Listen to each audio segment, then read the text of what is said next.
So I started DJing and I also at the same time I started doing like personal development work and then I went on to do a pretty in-depth personal development year-long program. I had a life coach. My friends thought I joined a cult because I really went a whole different pathway than a lot of my friends did. And I have always been in that lane. I got a master's in social emotional intelligence. I became a group leader for transformational laboratories. I probably invested just as much time being a DJ as in that world. The two lanes always combined. And for me, the more that you understand your internal self, the more that you start to see how that reflects in the outer world. Welcome to Business Origin Stories. I'm Amy Schutte, your guide to crafting a magnetic message for a profitable business. This is the podcast for you if you're ready to claim the transformative power of your own origin story and use it to create a brand that finally stands out. We're here to level up, but more importantly, I'm here to help you elevate your influence, your community, and your impact on the world. Go ahead, hit that subscribe button wherever you're listening. And remember, the stories you tell yourself are your greatest currency. Hello, my friends. Welcome back to Business Origin Stories. Today, I am talking to DJ Megan Taylor. She is one of my favorite people in the whole world. She's a top music consultant. She's been coined a DJ Alchemist, and she brings her unique energy to brands such as SoulCycle, Vogue, Nike, Facebook, Bearwing, TEDx, hundreds more. She is the music go-to. She's based in Chicago. She travels all over the world as a very well-respected DJ. She also has dedicated her life to personal transformation.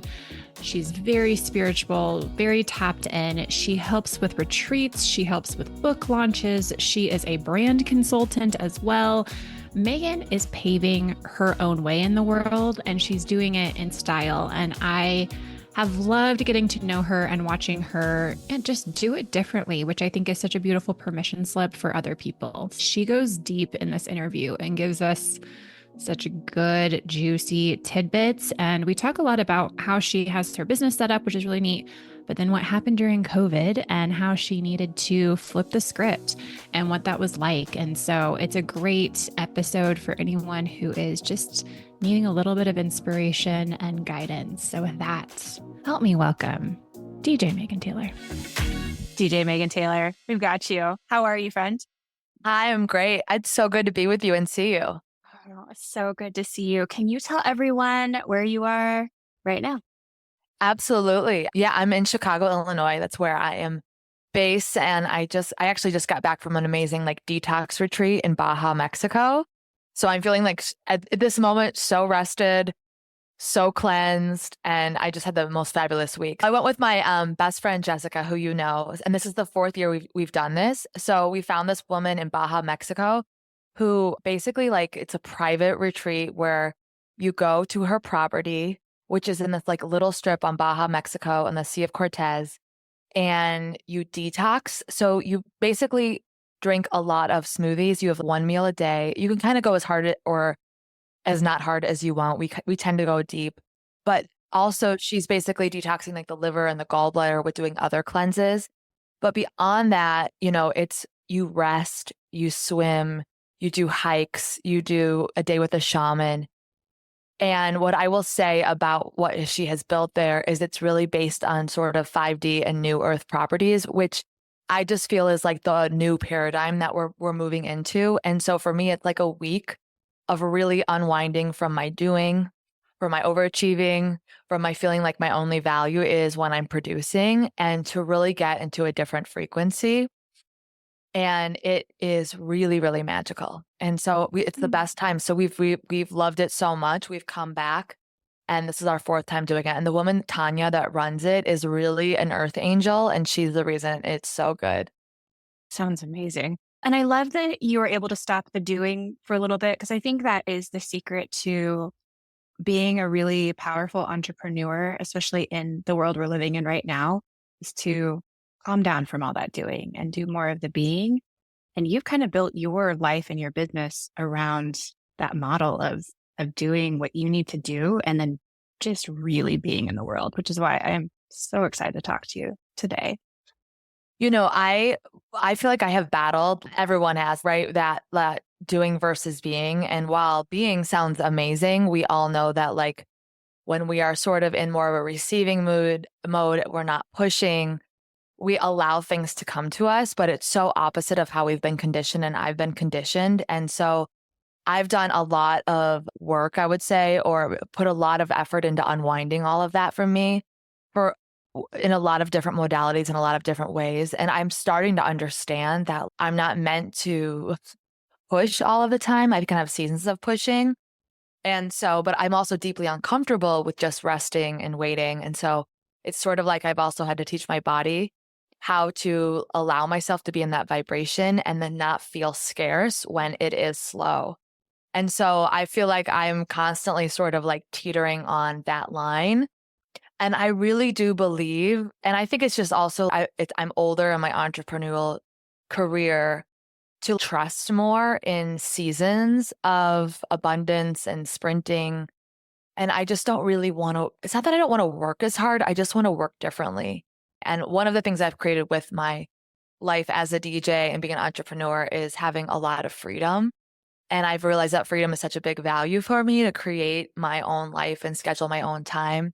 And it is really, really what I get to do every day. And so that is one of the things I'm most grateful for and the things that makes me the most happy. To tell everyone what you do, because I think, yeah, give us the doing. And then let's talk about that being piece, because I think I love having this conversation because it's the crux of what we all desire as entrepreneurs is, most of us go into business for freedom or creativity and freedom. And then we get into this have to actually show up and do business. So I love that tension because we're all feeling it. So I'd love to explore that with you today, but tell everyone what you do because you are so unique. And I think that's so fun.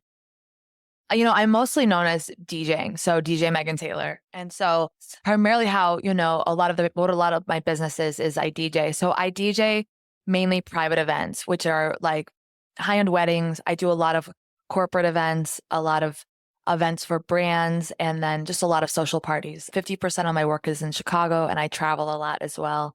I've been doing this probably for almost 15 years. And being a female DJ, having a career, being a private event, it wasn't the plan, but it sort of like happened and it's really fun. It's a really, really fun. It's a lot of work as well too, but it has really been the way that I think that I've really built my business. And then with that as well, I also use music. So I like program restaurants and hotels and just do other music consulting. And in the last few years, COVID really kind of caused me to pivot my career because I couldn't DJ. So I have helped a few people launch books.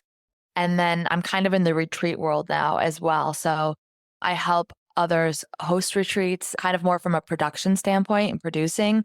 And then I also will be involved from a music standpoint and DJ and facilitate. And I met you at a retreat and your energy just brought the magic, which was so amazing. And that was really a fun, deep, beautifully held space for a retreat. And I think I had never seen a retreat done the way you guys did it. But the DJ piece is so cool, Megan. I want to talk about that a little bit more because you and I have had conversations about music and frequency. Can you talk about that a little bit? Yeah, absolutely. I love to talk about this. So when I started DJing, like I had such a natural understanding of music and I understood the energy of music. And so that is like a big part of when you are what you do when you're a DJ. You read the room, you sort of know how music will bring people together, how bring the energy up. And I didn't really value that necessarily. And a big part of my journey, it was also, I've done so much like personal development and sort of like been a spiritual seeker for so long. And I actually think that DJing is using so many of our feminine gifts. And I didn't necessarily really value my feminine gifts. So it's been interesting as I've come into my own of really wanting to live much more from the feminine. I've been like, wow, so many of the ways that I read and hold space and use energy are from this sort of intuitive, receptive way of reading a room. And I have really understand to cultivate that. And what I didn't understand that I've come to understand and value in myself is sort of the energy and the frequency at which I DJ has such an effect on the room. And it's almost like magic. And I don't know if everyone notices it, but I do. And what I mean by that is if a song is played, let's say it was playing on Spotify, not by a DJ, not by me DJing, and it would have such a different effect if it's played by me pushing play and playing into the room. And so I started to notice this. And what I really think in what I've held for myself is that as I'm DJing, the frequency, the spirit, the energy, the way that I'm sort of exuding my own being can really move through the music and translate onto the dance floor. And so that is sort of this like hidden magic that I feel like I bring to every event. And I don't necessarily talk about it, but I feel that that's what I hold myself to do. And now as frequency has come into the conversation, people are starting to understand frequencies. They're starting to understand in our bodies, we are all electricity. They're understanding that like, wow, different songs make me feel a different way. They're emotional, there's feeling. There's new studies coming out that music, which is vibration, actually have a different effect on the human body, can heal the human body. And I think this will be a very, very important thing that will come up more and more. You know, sound baths are becoming more popular. People are having conversations about this. And as a DJ, I started to dig in around what frequency is. And so, and I won't get into like the uber details of it, but like music can be made with a different frequency. And so, for example, like when you really meditate, you can meditate with a 528 frequency, which is the frequency of love, or a 963 frequency, which is the frequency of God. And there's all these ways that even though you can hear like a tone change, but your body can receive it and hear it differently too. So there's so many different modalities that music can really affect people, change people, heal people, and transform people. Now, when I'm DJing like a corporate event, like I'm still playing like Cardi B, right? I'm not like I'm not like in the God frequencies, but I still understand and receive the power of music. And I think one of the biggest things is, for example, I do a lot of corporate events, and corporate events have people that are different ethnicities, different ages, genders. And when you play music and you bring people together as a collective, it's so powerful in transforming that group. And so there's so many ways that I'm playing with music to really bring people together and create sort of an event or an atmosphere that is, I guess, like a different level or a higher level or that creates like an emotion that people can leave with. I got to witness you DJing in February of this year at one of our friends' events. And that was just really cool because it is true. What you are doing is creating magic, reading the room, getting it hyped up. And I think that's amazing. But I love this frequency conversation because I don't think it's one that most people are having. So I'm curious, when in your DJ career did you start to say, oh, this is important. This is something I need to think about. Tell me a little bit about how you got from here to here and what was that journey? Well, that is a great question. By the way, I am still very much on the journey, as we all are. So I started DJing, and I also, at the same time, my background is I started doing like personal development work literally when I was 22. And so I was sort of like ahead of this movement in this game where now it's very like popular and everyone's doing it. I joined something in Chicago and I did a women's weekend. And then I went on to do a pretty in-depth personal development year-long program. I had a life coach. My friends thought I joined a cult. I mean, because I really went a whole different pathway than a lot of my friends did. And I have always been in that lane. I got a master's in social emotional intelligence. I became a group leader for transformational laboratories. I've also been a spiritual seeker. So I probably invested just as much time being a DJ as in that world. And for me, the more that you understand your internal self, the more that you start to see how that reflects in the outer world. And so for me, there was never the two lanes always combined. And I started so as much as like being a dope DJ mattered, like also being a really person who's in tune emotionally with myself in the room and in business started to make sense too. And so I started to really also succeed when I started to really tap into myself and my gifts. And really what I think was the difference is when you start to value them and honor them. And and make the magic around them. And so I really have done a lot of soul searching, a lot of sort of self-development. Like I've said, I could tell you many stories. I've gone like on many spiritual pilgrimages around the world and worked with shamans. I'm sure I overdid it and swang one way too far, only to realize, okay, there's a lot of healing work you can do. But so now I'm like kind of much more in a balance of it all. But I would say that a lot of that changed me to want to bring that in. And I think also, and I struggled with this, in a room of DJing, it can be very meaningless. I stopped drinking. And so now I'm in rooms where I'm DJing for people getting drunk. That really bothered me. And people throw parties and they sort of like are unconscious. I was working on being so conscious. And so there was a moment where I was like, I'm going to have to jump out of this world. I can't DJ. It's not it doesn't really fit what my values are. And I sort of had a realization that actually I'd love to be a light in this field. And so I think you see it now. It's because people are drinking less.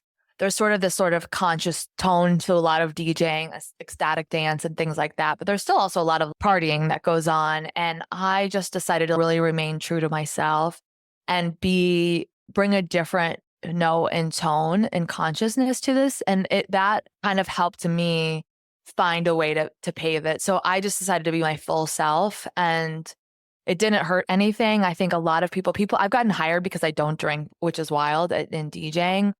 And I've had clients who are sober and they're like, we think it's amazing that you don't drink. And it's really a non-issue now. I still sort of battle it a little bit when I'm at events because it's just, there can be a lot of alcohol around me, but it taught me how to not energetically take these things on. So there's been like a lot of lessons in it as well too. But my path has really swung much more, I think, to become spiritual, but also not having to leave the corporate lane or the public lane at the same time. Are there any practices that you do before or after an event? Because it's loud and it's, you've got the club atmosphere going on and you're just saying, I'm being this very conscious being in a place where a lot of people are not.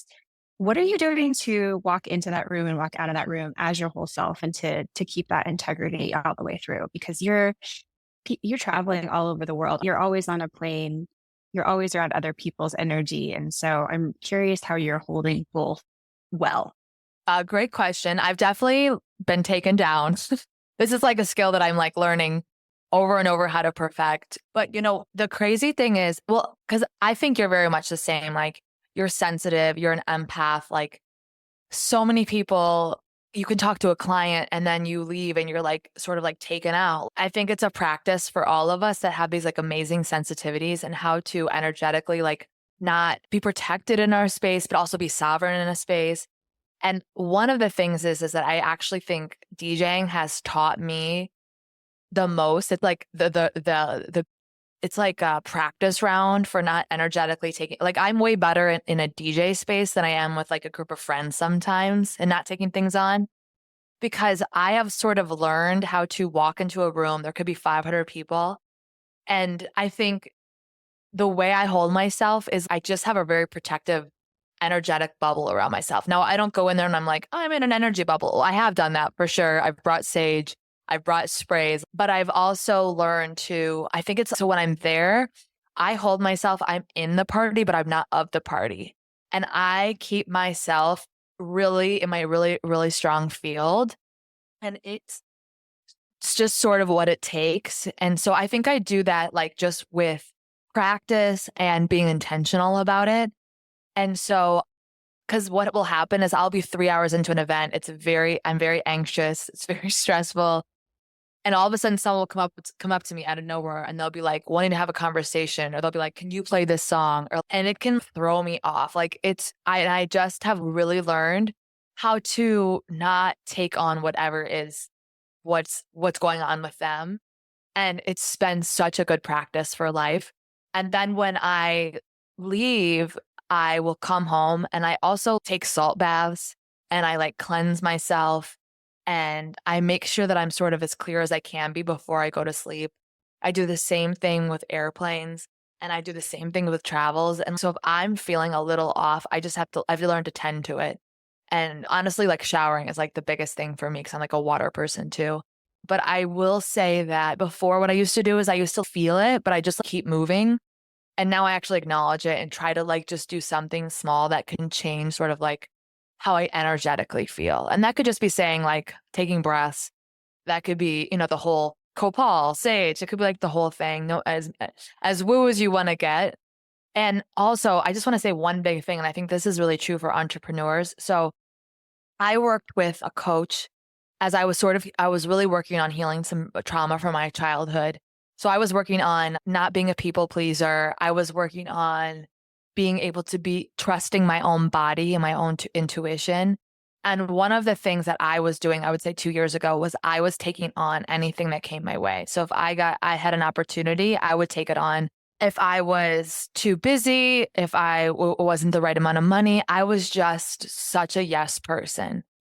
And with her, I really unwound from that. And so I had this whole system before I could say yes to an event, because I have a lot of inquiries that come in my way. And I've raised my prices. So my prices are a lot higher than any other DJ, not any other DJ, but a lot of DJs. And so I tend to end up saying no to a lot of business. And that was really uncomfortable for me, because I'm like, well, I'm saying no to a lot of money and a lot of opportunity. And so I used to just try to squeeze a lot in and try to make things happen, but I was going down. I was tired. I was burnt out. I wasn't properly looking at my calendar. And it just was like, it's just not how I want to live. And so now if I get an inquiry, one, I don't respond right away. So I like pause, because if I have an instinct of being like, oh yeah, I can do it, I'm not fully thinking through things. I make sure it hits a minimum. I look at my calendar, and instead of just looking at the date, I look at what's happening before that, and also what will happen afterwards, because it will affect how the next thing goes and how I'll feel. And also, I can sometimes tell, just I'm sure a lot of you can and a lot of people listening can, is like you get an email from someone and it could just be a no. It just doesn't feel like the right client for me. And so I think about that and I listen to that as well. And it is hard. It is hard because there are way more no's than there are yeses. And I like to work, right? So now this year, I'm following this. My calendar is a lot more clear. I'm doing a lot. So I have a lot more space, which is what kind of we were going back to in the beginning. It's making me a lot more uncomfortable, because I feel like I'm not doing as well as I was in the past. But on the best things about it is I have space. I'm getting really well paid. I'm showing up in amazing shape for all my events, and I have really aligned clients. And I like have space for fun. I will say this summer is like the summer I've had the most space of in a really, really long time. So I'm allowed to do a lot more play. And I just overall feel like my vibration and my own frequency is a lot higher because of it. I've done that right at the very beginning of business where you're just like, I'll take anything, let's do anything. And it makes it so chaotic. What are ways that you're coping with that, or trusting or creating trust that everything is still working for you, even though if you look out and maybe September is not as booked as you thought it would be? Because I think most people struggle with this at some point in business. Well, I have such an interesting sort of sales cycle. So I can project my year out, but my sales cycle will be like, I could have a $10,000 month, and then in 2 weeks, it's a $50,000 month. So it's really an interesting, it's amazing because you can there's abundance available in a very short amount of time, but also it's like, it's sort of weird because it's kind of hard to plan. I sort of know my peaks and values, but the event world is so last minute, especially this year and especially corporate. Okay. So I've just learned to sort of trust a lot of that. And I also have learned a lot about money where I don't think, so I've sort of I'm testing this theory, but it's even if when I have a lot of money, I don't necessarily feel more abundant, right? So, and I have less money, I can feel more abundant. There is such a money matrix. There's a lot of people online saying I made 3 times as much. And so it's all a game, right? And more is more.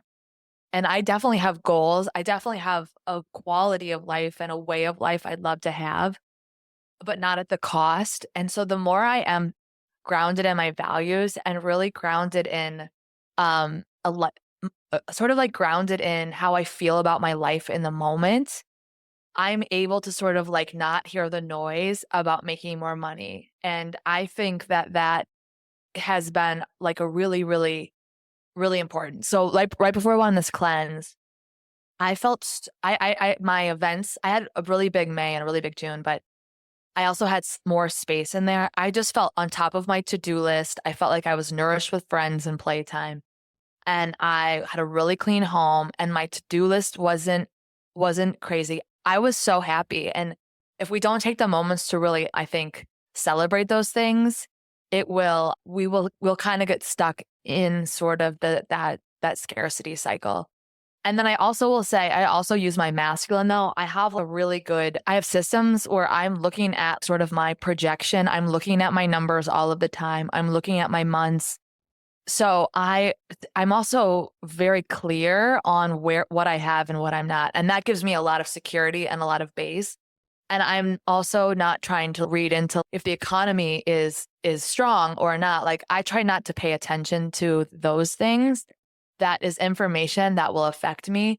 But I do think like really having a strong system on knowing your books and knowing your numbers is really important as a foundation, but then also just it being in your own reality of your own lifestyle and the way that you want to live is amazing. And then the last thing I'll say about that, and I'm like, how do you do it? The last thing I will say about that too is I just really believe that we did not come into this world to work.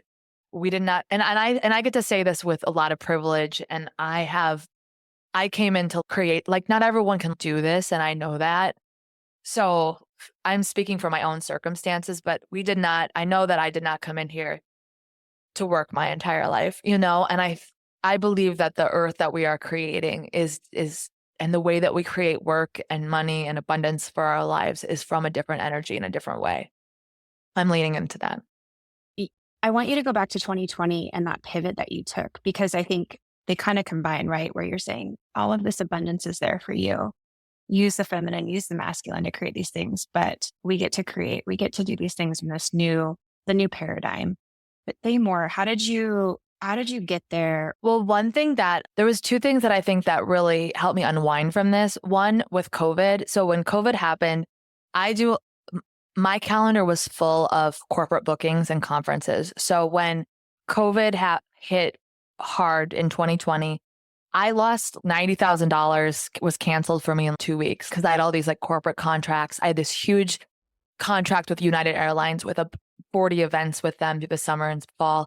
So I was hit in the beginning, and so then I had to go, once I really understood what was happening to me, I went on unemployment. And I remember the day I went on unemployment, I couldn't get out of my bed because I felt depressed. And I felt like I had failed when I went to unemployment. Although it was nothing to do with me. It was just like, oh my God, I never thought this would be. It was so shocking. And it was really painful and hard.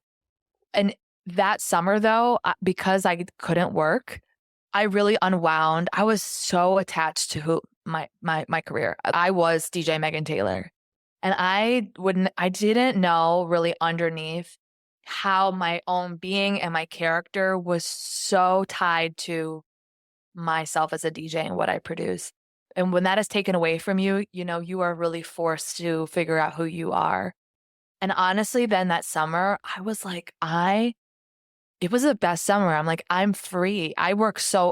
Summer's a very busy season for me. So I had a summer back.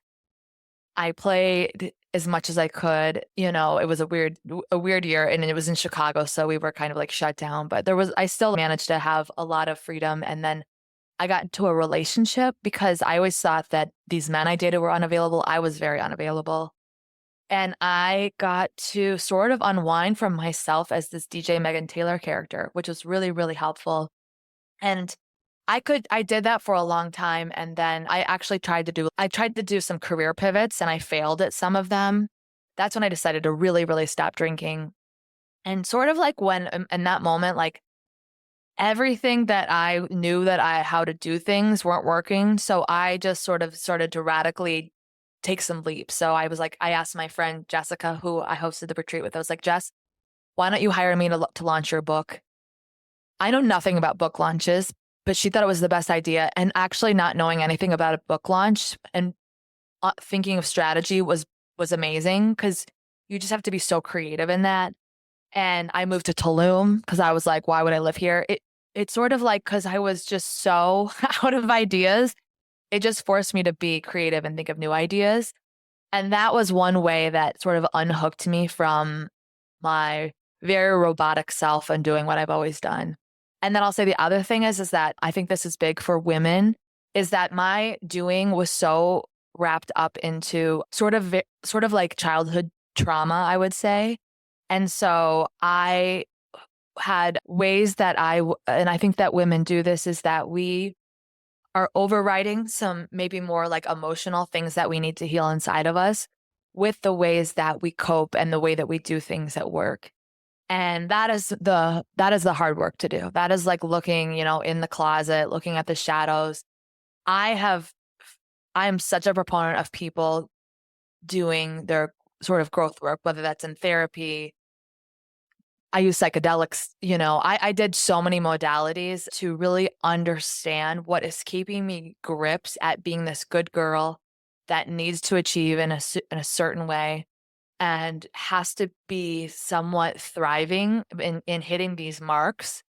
So like I'm single, I'm 42, I'm a DJ, I live in Chicago, but I travel a lot. I have a very unconventional life and it's very free. And I constantly am like reminding myself because I'm like, well, when am I going to get married or when am I going to do this and check the boxes? Even though I've unwound from a lot of it, it's still so easy to get wrapped up into it and put this sort of like fake narrative of we're only valuable when we live this life. And so one, it's unwinding from that like sort of matrix narrative or that narrative that happens around what's placed on us by society. But at the deepest root, I just was a good girl that knew how to make others happy, want everyone else's approval, and was really terrified of trusting and standing out on my own 2 feet. And that was something that I have really, really worked at. Unwinding, feeling safe in my body, which is a huge thing, listening to my body and trusting myself and needing my own affirmation first. And when you start to reorganize yourself to value those things, I think a lot it becomes more available to you.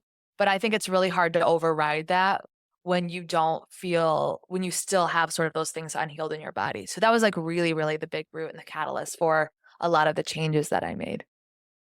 I think you're describing so many of our stories. And I think one of your gifts now, Megan, and actually before we started recording, I said something, you were like, don't do that. And I was like, yeah, you're right. Thank you. Because your gift now is you've gone through that and now you can call it out in other women. And I think that's one of your superpowers. Now I've seen you do it so many times for other people, for myself. And so I think going through that hard stuff it's just part of the human experience. So I always hate that for people, but I'm so, so grateful you're on this side of things and really helping lead the way for women to see there's other ways to do life. You can do it on your terms. You can do it in a creative way. And having role models that people can look up to in that capacity is really beautiful. And our lives look very different because I'm married, I've got kids, or I've got this kind of different life, but that value of doing it your way is something that I value deeply and I want to teach people as well. So thank you for sharing all that because I do think that inner work is really hard and also where all the magic lives. I also think like the inner work. So what I find is like doing the inner work is less hard than the suffering that goes with avoiding it. And that is what is actually more painful. And, I would disassociate, or that's why I drank, or that's why I like avoided. And by the way, I still have my new levels of that. I think currently right now, like there's a whole new chapter that's sort of like being birthed for me. I will continue to DJ, but DJing is like very comfortable for me. And I think you can hear in what I'm saying. This is people really doing the inner work and leading them there and talking about frequency is really what I'm here to share because I'm such an advocate of it. That'll be like the thing I'm always the one that, oh, well, you need to go talk to your therapist. You need to be supported. I'm always like a big, big cheerleader for people facing things on only because I know the avoiding is just more painful, you know? And I know that by experience. Well, and I think too, I mean, you've mentioned the new paradigm, the new next level of different things, and however people are interpreting that, eh, no one can argue that right now the world is outwardly in chaos and inwardly chaotic, and we definitely need leaders that are stepping up. And you're right. I think staying in that place where you're living in your own personal chaos, you're allowing yourself to be small, is so much harder than actually doing the work to claim your light and your space and your power in the world. And so I love that point. Thank you for bringing that up, because I think people need to keep hearing that over and over, because we were taught, most of us, a lot of women, especially, I know there's a lot of men that listen to this podcast, but a lot of women especially were taught to be small, to be good. And that comes with a lot of undoing later on in life, which you've talked about. So thank you for bringing that up. Yeah, it's so funny you said chaos. Like it is so true. So many, I think, and I have felt like this before, like our inner world feels chaotic, our world feels chaotic. I also would say that, and I don't think this is ever, I mean, I'm really don't, I'm not a big controller. I mean, maybe like a little bit. That's never been like my vice. And so I think I know my life is going good when I'm flowing, you know? So I have a vision and sort of a plan, and I have a plan, but also like when life is feeding me things that I'm following the nuggets, like that is when I'm like, oh, I am in flow, like it feels good. So I also really think this is what I'm kind of mean when we're talking about we're going into this new paradigm, this new world. And it's just because the feminine is flow. So now we're going from the masculine into the feminine. And I think the system is also, the chaos, how I look at it is, especially in the world, it's like, there's like a rebalancing that we have to go through. So as long as I am not in the drama of things, and we have space and we can hold the chaos, so things sort of like can balance out. But I really do think that flow is also is a beautiful way to describe how I try to live in my life through business and booking business and navigating business. Yeah, I think that's beautiful. I was just talking to someone about this the other day about, the world is in chaos, but I always look at my internal life and the things we're doing here, and it's peaceful and beautiful. And I do think we do have a lot of power to co-create these lives. And so we don't have to participate in all of the drama and always, right now as we're recording this, it's July, we've got election season coming up. There's a lot. You can just get into drama all day long, but that doesn't have to be your reality. And you're saying, I love your energy can be other places, because it doesn't need to be there. We can hold space for this, and also know we can co-create things, which I love. I know. I think of you as you're so grounded, and when your feet are on the earth and you remember your feet are on the earth, it's one of the things I appreciate about you most is that you are very much like here for what's available. I feel like you're very open, but I love how have your feet in the ground and you're so intentional. You live such an intentional life with the things that you choose and your family. And I just really respect the life that you've built for yourself and the way that you lead in your family. I received that. Thank you so much. Megan, you're so beautiful. I want everyone to follow you and watch what you're doing. You've got some exciting things coming up, other retreats that you're helping with this year. Do you want to give us kind of a sneak peek into what this new, this feminine, masculine, flowy life of Megan, what do you got going on for the rest of the year? How can people support you or tap into your cool energy? What's going on? I would love to share. So my Instagram is DJ Megan Taylor, Megan Taylor. And also like on my Instagram, you can find a link to free playlists, so many of them. I have a monthly music subscription where I give everyone like an updated, amazing playlist every month that you can tap into. The retreat that we met on, where Jessica and I are hosting another one in January 2025. That is in Riviera Maya, and it's going to be amazing. It is business and spirituality, and it's for entrepreneurial women. So if you feel excited about that, you can shoot me a DM and I can give you all the information. And then I have a few other retreats coming up as well. So you can follow me on Instagram to learn more about that. Is there one last piece of wisdom, advice, or a book that you're loving right now that you just want to leave people with? Yeah, I will say that the energy that I am in like today, and I'll just say coming back from this like retreat is I'll just say like the one thing is that I realized that I was very comfortable. Like I was like, oh, I'm kind of really comfortable in everything I'm doing. And it just I'm happy about that. And I just also realized I was like, I think I need to be a little more uncomfortable. And this isn't, and I just think that was like a sign in my own body. Great. Like I've hit this like level, and what more is the universe? It's sort of like I could just feel like the universe pulling me and calling me forward like a little bit. And I just think that that's what I like love about so many people. And I want to like encouraging people is that like that inner voice around your knowing is just so important, and it's not a mistake. And like, it's not just something that happens to certain people. And that I have worked so much on my own worthiness and feeling that I am worthy of everything that I want, and that I am just as special as everyone else, and I'm not any more special. Like I remain kind of humble too, but I just want to say that I just think women and feeling worthy of themselves is so important, and something that I've really worked on too. And just that we're meant to, follow our inner lights and our inner voices and not be always comfortable. That is the energy of today as I'm channeling after the Baha detox cleanse. I emptied everything out, and now that's coming in. That's what's coming in. It's perfect. That's the perfect place to end. Megan, thank you so much for being here. We'll link up all your things. Your monthly playlists are amazing. So big shout out to you. Thank you for your time and wisdom. And everyone go follow Megan and just take in what she's doing, because she is truly creating a new path and a new way forward for all of us to be a part of. So thank you so much, my friend. Thank you for having me. Thanks for listening to Business Origin Stories. Love the podcast? Be sure to share it with a friend or colleague and give us a review on Apple Podcasts. Join me on Instagram and make sure to sign up for our weekly email.